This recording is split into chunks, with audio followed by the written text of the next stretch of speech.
Dan berhormat, sekarang saya jemput Yang Berhormat Menteri untuk menjawab. Yang lain saya harap dapat mencelah semasa Menteri menjawab. 15 minit, Yang Berhormat.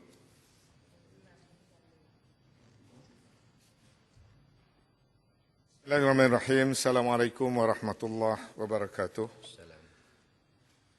Tuan dan Pertua, saya merakamkan ucapan terima kasih kepada semua ahli-ahli yang berhormat yang telah mengambil bahagian di peringkat jawatankuasa bagi membincangkan dan merundingkan tajuk-tajuk dan butiran-butiran yang terdapat dalam belanjawan Kementerian Wilayah Persekutuan. Saya juga ucapkan terima kasih kerana begitu banyak sekali ahli-ahli yang berhormat. Selama 12 orang telah mengambil bahagian dengan masa 15 minit. Average 1 minit satu orang, mungkin tak terdaya bagi saya untuk menjawabnya sedemikian. Maka sedangkan saya nampak soalan-soalan ini semuanya adalah perkara-perkara yang sangat penting sekali. Jadi saya akan mencuba memberi jawapan kepada kesemua sekali 12 ahli yang berhormat secara bertulis. Dan di sini saya dalam masa yang pendek saya cuba juga menyentuh perkara-perkara yang penting bagi setiap yang berhormat yang telah mengemukakan persoalan. Yang pertama sekali yang berhormat Labuan. Terima kasih, saya faham memang ada plan plan pembangunan, plan induk Labuan 2030 dan sebagainya. Saya ingin menjelaskan pada yang berhormat bahawasanya kita merasakan Labuan memerlukan New Deal dan plan pembangunan bagi Labuan perlu diteliti semula. Oleh sebab itu, saya ingin mengambil beberapa langkah bagi peringkat Labuan dengan memperkenalkan game changer termasuklah pembinaan jambatan dan daripada pembinaan jambatan itu juga beberapa kaedah-kaedah baru untuk membangunkan Pulau Labuan perlu digarap dengan segera. Saya sedang menyusuli perkara ini secara berperingkat. Alhamdulillah, Kabinet telah pun memberikan kelulusan untuk RFP dibuat dan ini sedang dipersiapkan. Dan apabila projek ini dapat kita laksanakan dengan cara yang dengan lebih jelas, kaedah-kaedah dan konsep yang dicadangkan, maka kaedah membangunkan Labuan untuk masa akan datang perlu diubah suai dengan kaedah-kaedah peluang-peluang dan prospek yang baru. Secara detail saya akan berikan jawapan-jawapan bertulis kepada yang berhormat.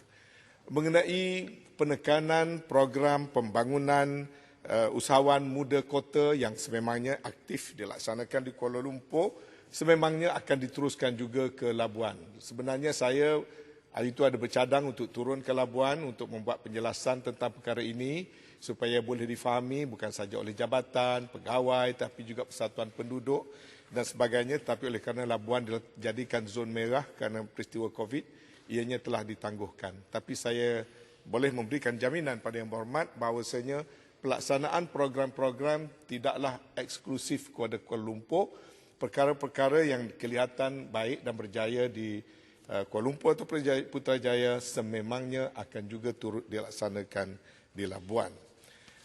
Saya ingin menyentuh sedikit tentang, saya nak beri prioriti kepada satu persoalan yang penting yang dibangkitkan oleh Seputih. Walaupun gilirannya agak ke belakang, tapi saya menjawab mendahulukan kerana saya tahu Seputih sangat penting dan Seputih juga begitu sekali berminat. Pertama, saya nak memperingatkan Seputih, Kuala Lumpur ni bukan orang Kuala Lumpur je. Di Kuala Lumpur ni ada orang Kelantan, orang Terengganu, orang Johor, orang daripada seluruh Malaysia. Jadi nasihat saya pada yang berhormat sebagai wakil rakyat, jangan membuatkan orang-orang negeri lain berkecil hati. Kerana wilayah persekutuan ini adalah milik nasional, bukan milik orang Kuala Lumpur saja. Itu nasihat saya yang pertama. Yang kedua, saya mengucapkan terima kasih kepada Seputih kerana membangkitkan sekali lagi isu penjualan tanah. Saya memandang perkara ini sangat serius dan kebetulan juga baru-baru ini pengerusi nasional DAP yang berhormat Ceras juga ada bangkit benda yang sama dan saya menerimanya dengan berlapang dada, iaitu rasa concern wakil rakyat di wilayah persekutuan tentang kalau ada berlaku kaedah penjualan tanah secara yang tak betul.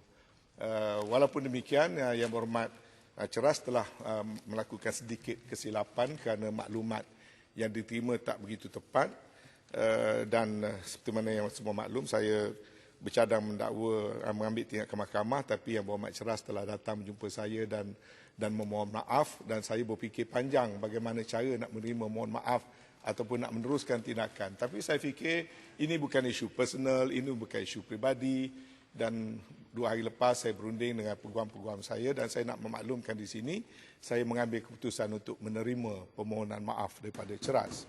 Saya mungkin kena salah maklumat. Orang kata dalam bahasa Inggeris to err is apa? Penjelasan Presiden. Forgive divine. Sini. Bagan Jadi Datuk. kosong-kosong lah, ya. Dan saya ucap terima kasih pada Bagan Datuk. yang berjiwa besar. Tapi Bagan Datuk.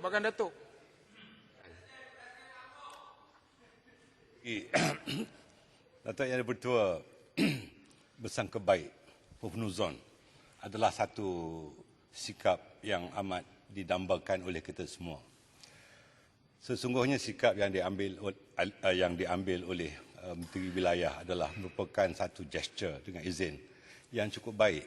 Walaupun kita berbeza pandangan, berbeza tempat duduk, tapi adakah Yang Berhormat setuju jika sebarang tuduhan itu harus disiasat, didapatkan semua dokumen, pendetailan agar public perception dengan izin tidak timbul? Kerana perkara-perkara yang berlaku di mana-mana kementerian harus dilihat bukan saja dari segi politik tetapi dilihat dari segi rasionalisasi. Dan saya ucapkan tahniah pada Menteri Wilayah Persekutuan kerana bersifat dan bersikap dengan baik, dan tentulah kedudukan kosong-kosong ini harus dipelajari oleh siapa pun agar perkara ini tidak dipanjangkan, dan yang penting persepsi halayak harus dijaga supaya apa juga tuduhan itu dapat dibersihkan, sama ada melalui media ataupun melalui persepsi yang sering disalah tafsirkan kerana ianya mempunyai tujuan politik. Terima kasih Bagan Datuk. Sila Menteri Wilayah teruskan. Saya menghargai pandangan Bagan Datuk dan patut diselitkan dalam ucapan saya. Soalan duduk sekejap. Saya isu sama. Sebab isu yang agak penting yang seputih punya, takut saya terlupa nanti sebab masa terlalu pendek. Saya memandang serius tentang maklumat yang diberikan oleh Yang Berhormat di Dewan Yang Mulia ini berhubung dengan adanya, kalau betul, adanya berlaku penjualan aset yang melibatkan syarikat aset kaya emas. Ya. Sebagaimana saya jelaskan pada Yang Berhormat Ceras, setakat sepanjang saya menjadi menteri, belum ada sebarang penjualan aset berlaku. Dan saya telah menyemak berkali-kali, saya tidak pernah membuat apa-apa keputusan menjual mana-mana aset setakat ini. Malah terbaru, saya sedang menggubal satu SOP yang baru supaya dilaksanakan satu SOP yang lebih ketat soal penjualan aset. Ini perkara-perkara tahu ianya sedang dilakukan.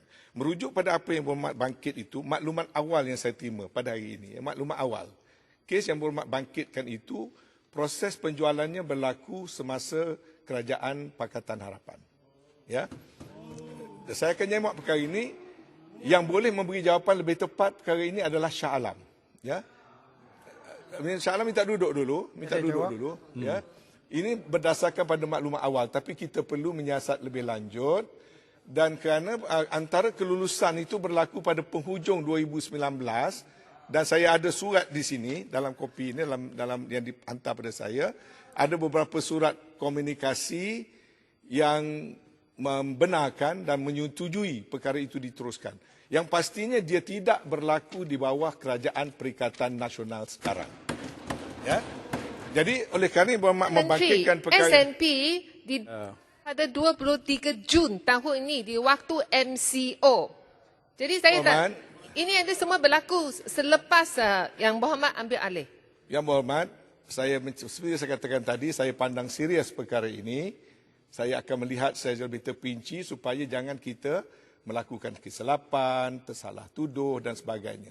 Cuma yang saya sebutkan, saya boleh mengesahkan di bawah saya belum ada saya memberikan apa-apa kelulusan menjual mana-mana aset. Tetapi kalau keputusan-keputusan dibuat oleh menteri yang terdahulu, maka dia perlu mengikut jalur-jalur undang-undang yang tertentu. Kerana pada masa ini bandaraya didakwa, disaman di mahkamah, banyak sekali kes-kes tuntutan ganti rugi dan sebagainya yang bernilai beratus juta yang telah dibuat oleh mereka-mereka yang telah terlibat dalam menandatangani perjanjian dan sebagainya. Maka pendirian saya adalah jelas, perkara mesti mengikut jalur undang-undang. Jadi oleh kerana Yang Berhormat bangkit di sini, saya ucapkan terima kasih. Saya akan meneliti perkara ini dan menyemak maklumat awal yang menyatakan Menteri sebelum saya memberikan persetujuan. Akan saya semak lagi sekali. Baik, terima kasih Menteri Wilayah. Boleh saya respon? Saya nak ucapkan, ini giliran, saya nak tak pasal Menteri bukan Wilayah. bekas Kalau Menteri jawab. sebut Shah Alam, if you've got the balls to make the accusation, give Saya- me the saya right come on, to respond. Baik. Saya tidak membuat Saya sebarang tarik balik lah. accusation. Saya tarik balik. Tapi tidak membuat kalau sebarang dah accusation. sebut nama Shah Alam dan membuat pendakwaan seolah-olah saya yang menjual tanah itu, saya rasa agak wajar diberikan masa untuk saya jawab. Saya rasa tidak Kalau perlu. berani. Tidak Kalau perlu nak main kerana saya sendiri tuduh-tuduh tidak je, jelas lepas tu mengenai lepas perkara tangan, minta maaf lah. Shah Ya. Alam. Shah Saya Alam minta, dia dia dah for sebut nama menteri. Shah Alam. Ya. Saya nak jawab. Bukan jawab. dalam sesi ini. Dia tak ada sekarang. Yang Inilah Berhormat masanya. izinkan saya Inilah menjawab soalan masanya. kawan-kawan yang lain. Menteri minta untuk menjawab soalan-soalan yang lain dulu. Baik, terima kasih Shah Alam. Dalam perbincangan dia ini, tanah. jangan dia Bukan buat pertuduhan tuduh, yang semakkan itu rupa. akal. Dia telah membuat satu pertuduhan. Tadi dia tegur ceras. Yang Berhormat ceras. Yang Berhormat ceras, alhamdulillah, bila sedar dia tersilap, dia telah meminta maaf. Saya harap Yang Berhormat Ketere yang membuat tuduhan yang sama pada pagi ini, bila diselidik dan didapati tidak benar, akan juga sanggup membuat permintaan maaf dan jangan menggunakan immunity of the parliament sebagai satu perisai Baik, terima kasih, Shah Alam. Terima kasih. mengeluarkan tuduhan-tuduhan yang tidak Bukan berasal. Menteri mengulangi Terima kasih, tuduhan Shah di Alam. luar Dewan. Terima kasih Yang Berhormat. Baik, teruskan Menteri. Sila ulangi di luar Dewan. Kalau Terima berani. kasih Yang Berhormat. Saya rasa Shah Alam ada masalah pendengaran. Jadi saya syorkan esok baca handset. Saya rasa Ketere ada masalah percakapan. Dia tak sedar apa yang dia cakap. Tu lagi teruk. Dan saya cadang Yang Berhormat, ambil handset. Kalau apa yang saya kata bersifat tuduhan, saya tak ada masalah untuk menarik balik atau minta maaf. No problem. Ataupun sila ulangi di luar. Kalau Berhormat Ketere rasa dia mengeluarkan kata-kata dalam keadaan waras, penuh memahami apa yang dia katakan, dapat handset, baca kat luar. Terima kasih Shah Alam. Terima kasih. Terima kasih. Saya nak minta Menteri Allah. teruskan. Ya, Apabila silakan. saya dapat maklumat yang tepat, saya akan sebut di luar. Di sini saya sebut maklumat awal tak berapa jelas, saya akan menyusuli Kalau dengan maklumat penyiasat. tak tepat, jangan cukup. sebut. Saya perlu berhentikan perdebatan ini. Saya minta Menteri untuk terus menjawab. Banyak lagi jawapan yang belum dijawab. Alam jual tanah. Minta switch on the mic. Yang Berhormat Jelbu telah membangkitkan soal gelandangan. Saya ingin menjelaskan bahawasanya isu gelandangan di Kuala Lumpur, kita telah mengambil pendekatan yang sedikit berbeza, iaitu dengan memberikan penyelesaian secara komprehensif. Termasuklah untuk memberikan mereka kaunseling, membahagikan mereka pada kategori-kategori yang tertentu, kemudian membuat preskripsi solution kepada permasalahan mereka berjangka panjang, termasuklah membawa mereka ke alam pekerjaan. Dan saya ucapkan terima kasih kepada banyak sekali syarikat-syarikat yang telah tampil ke hadapan. Jadi untuk batch yang pertama yang hampir 1,000 orang itu, boleh dikatakan semua sekali telah diberi jalan penyelesaian yang berbeza-beza. Dan sekarang ini kita sedang memantau kewujudan gelandangan yang baru yang mula timbul semula di Bandar Kuala Lumpur dan langkah-langkah sewajarnya akan diambil. Tentang wilayah berniaga ataupun wilayah bebas berniaga, sukalah saya nak menyebutkan di sini, saya amat sedar bahawasanya bila terlalu ramai berniaga akan menimbulkan beberapa masalah seperti kesesakan, kebersihan dan sebagainya. Tetapi saya merasakan semua masalah itu bukanlah masalah yang tidak boleh diatasi.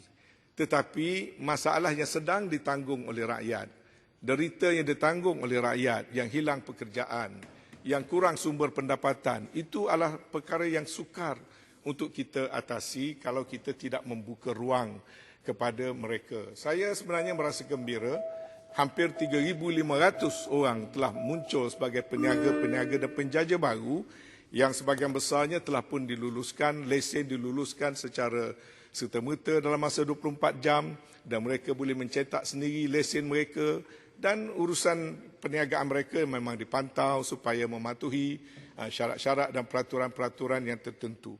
Jadi program wilayah bebas berniaga adalah sebagai satu tanda keprihatinan kita sebagai kerajaan di saat rakyat mengalami kesulitan-kesulitan. Saya rasa jabatan tidaklah harus mengekalkan kerenah birokrasi, menyulitkan rakyat mendapatkan lesen dan mestilah jabatan-jabatan terutama kementerian di bawah Kementerian Wilayah Persekutuan yang menjaga kehidupan rakyat di Kuala Lumpur mestilah bersifat lebih friendly dan proaktif terhadap keperluan rakyat. Saya gembira untuk melihat begitu ramai anak-anak muda, orang-orang muda, malah ada pegawai kerajaan pun yang membuka gerai dan mendapatkan sedikit sebanyak pendapatan tambahan. Saya akan terus mengekalkan program ini sehingga tamat tempoh yang telah saya umumkan dan bagi mereka-mereka yang ingin melanjutkan selepas itu, kalau track rekod mereka baik, mereka patuh pada peraturan, mereka mengambil langkah-langkah yang sewajarnya, Bandaraya akan mengambil langkah-langkah bagi membuka peluang mereka melanjutkan kerjaya berniaga di Kuala Lumpur. Menteri, 15 minit dah habis. Perlu tambahan masa sikit. Oh, sikit sekali. Jadi saya kalau boleh berikan mungkin 4-5 minit lagi. Saya beri 5 minit. Tuh, pandangan diberikan oleh kawan-kawan. Saya sekali lagi nak menyentuh soal Shah Alam yang passionate dengan pembangunan kampung baru. Saya ucapkan terima kasih. Saya tahu beliau berusaha bersungguh-sungguh mengikut cara dan sekadar mana yang beliau faham. Cita-citanya begitu tinggi dan itu harus boleh dihargai. Tetapi seperti mana kita tahu dalam merancang dan membangunkan sesuatu kawasan, antara yang kita cita-citakan dengan practicality itu harus ada satu bentuk balance. Ya. Dan oleh kerana saya tahu masalah ini tidak mudah, kompleks, ada perkara-perkara yang tertentu yang boleh kita teruskan, kita teruskan. Shah Alam bangkitkan soal overhead tinggi PKB. Saya ini cuma mewarisi daripada Shah Alam. Jadi overhead itu dah memang tinggi masa Shah Alam. Jadi takkan saya nak buang pegawai-pegawai PKB saya. Jadi saya kekalkan. Jadi itu saya punya satu daripada yang saya warisi daripada Shah Alam. Jadi soalnya sekarang, plan yang telah disiapkan oleh Shah Alam itu ternyata tak dapat kita nak proceed atas berbagai-bagai sebab. Pun mendukung hasrat yang baik itu, kita sedang mengambil langkah-langkah mengikut cara kerajaan barulah, ya, tanpa kita memperlekehkan cara yang lama. Saya tak pernah usik, tak pernah sentuh pun cara lama, cuma saya kata nampaknya ianya tak dapat diteruskan. Tuan tanah ada hampir 40% tak bersetuju, tak berikan persetujuan. Jadi kita nak mengambil secara paksa pun rasanya tidak sesuai. Jadi apa yang kita lakukan untuk makluman Dewan Yang Mulia ini, antara langkah awal yang perlu dilakukan ialah termasuk meminda undang-undang itu sendiri yang mengekang pembangunan itu banyak, bukan hanya physical constraint, town planning constraint ataupun land ownership constraint, legal constraint, ada banyak. Jadi saya telah membawa satu kertas Jemaah Menteri minggu yang lalu dan alhamdulillah telah diluluskan oleh Jemaah Menteri untuk memperkenalkan satu akta yang khusus bagi kampung baru, bagi menggantikan akta Malay Agriculture Settlement. Jadi akta itu akan membuka jalan menyelesaikan bab yang terkait dengan soal undang-undang dan akta itu akan dibawa ke Parlimen, ke Dewan Yang Mulia ini mengikut proses-proses yang telah ditetapkan. Sementara bagi aspek perancangannya pula, langkah-langkah awal telah pun dilakukan, perbincangan dan perundingan dengan Kementerian Kewangan telah pun dibuat, konsep-konsep telah kita buat presentation dan kita telah ada satu roadmap yang jelas. Cuma yang penting di sini sebelum saya mengambil langkah selanjutnya, saya perlu membuat engagement dengan stakeholders, yang ini penduduk di kampung baru, tuan tanah, ada banyak persatuan anak-anak kampung baru dengan mantan ahli-ahli jawatan kuasa Malay Agriculture Settlement dan sebagainya supaya jangan timbul sebarang silap faham. Jadi saya terpaksa lakukan ini step by step supaya semua orang faham apa yang nak dilakukan. Pada masa yang sama, kita telah mengenal pasti beberapa parcel tanah di Kampung Baru yang boleh dibangunkan serta-merta oleh beberapa pihak swasta tanpa melibatkan peruntukan kerajaan. Jadi itulah sebabnya untuk bajet tahun 2021 tidak kelihatan satu bajet yang besar sebab dia masih berada di peringkat perancangan. Tetapi tidak bermakna Kampung Baru tidak dibangunkan dalam tahun 2021 kerana dalam tahun 2021 beberapa program pembangunan akan dijalankan dengan kerjasama swasta, sementara kerajaan melalui rancangan Malaysia ke-12, kita akan melakukan upgrading infrastruktur bagi kawasan-kawasan yang tertentu. Yang Berhormat Menteri, boleh saya tambah sikit? Nampaknya penjelasan masa ada lagi tu cukup sekejap je. terbatas. Pasal boleh, nak respon pada jawapan yang diberi, boleh saya yang pembangunan satu saja secara lagi parcel itu, pembangunan yang runcit, adakah ianya mengikut satu master plan ataupun diserahkan kepada pemaju untuk berunding dengan pemilik dan bangun ikut suka dia? Dia akan mengikut satu master plan, insyaAllah. Apakah master plannya? Ini bukan tempat untuk berbahas. Tak, nak dapat penjelasan, bukan nak berbahas. Semasa dulu, kita telah kemukakan master plannya. Ini tak ada master plan lah. 5 acres, 5 acres.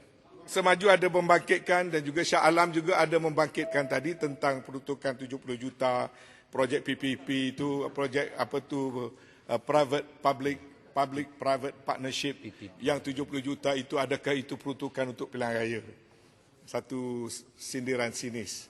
Tapi saya rasa terkejut juga. 2 tahun mengendalikan bajet takkan tak tahu. Peruntukan 70 juta tu antaranya masuk untuk menyewa pejabat kementerian yang terpaksa ambil daripada Petronas di bawah program public partnership, dan itu dah terwujud tiap-tiap tahun. Jadi dan tak ada previous years budget tak ada. Kalau ikut apa yang telah dibentangkan 2019 kosong, 2020 kosong, 2021 baru ada 70 juta. Dia tajuknya sudah diubah suai. Kerajaan baru, cara itulah baru. Itulah yang kita perlu. Kalau dah tukar tajuk, perlulah penjelasan. Janganlah menyindir kata takkan kita tak tahu, siapa suruh tukar tajuk. Baik.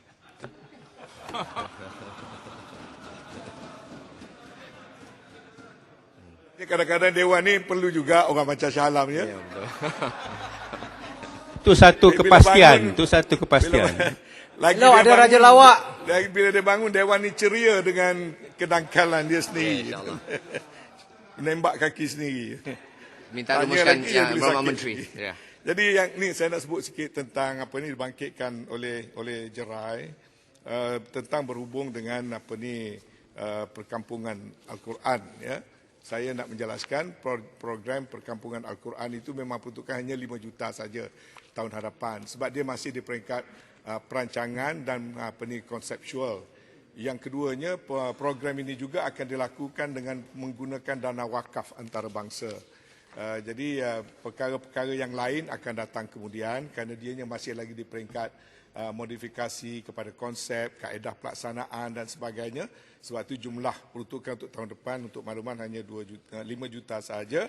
Tetapi program ini adalah penting bagi melengkapkan Nasrul Quran yang telah sedia ada supaya terwujud satu kompleks yang dapat ilmu dan intipati Al-Quran itu dapat dimusyarakatkan dan supaya Putrajaya menjadi satu bandar ikon yang menjadi rujukan antarabangsa dalam hal ehwal berkaitan dengan ilmu Al-Quran dan pengamalan dan penghayatan budaya yang terdapat di dalam Al-Quran. Saya faham oleh kerana banyak sekali perkara-perkara dibangkitkan yang ianya semuanya sangat penting, termasuk soal lesen arak lah yang akhir sekali, Tuan Yang Dipertua.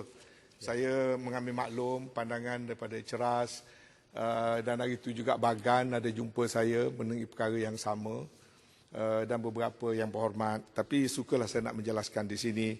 Saya merasakan adalah menjadi tanggungjawab saya sebagai Menteri Wilayah Persekutuan apabila ternyata rakyat dan masyarakat menzahirkan kebimbangan akibat daripada pelbagai peristiwa yang kita semua sedia maklum.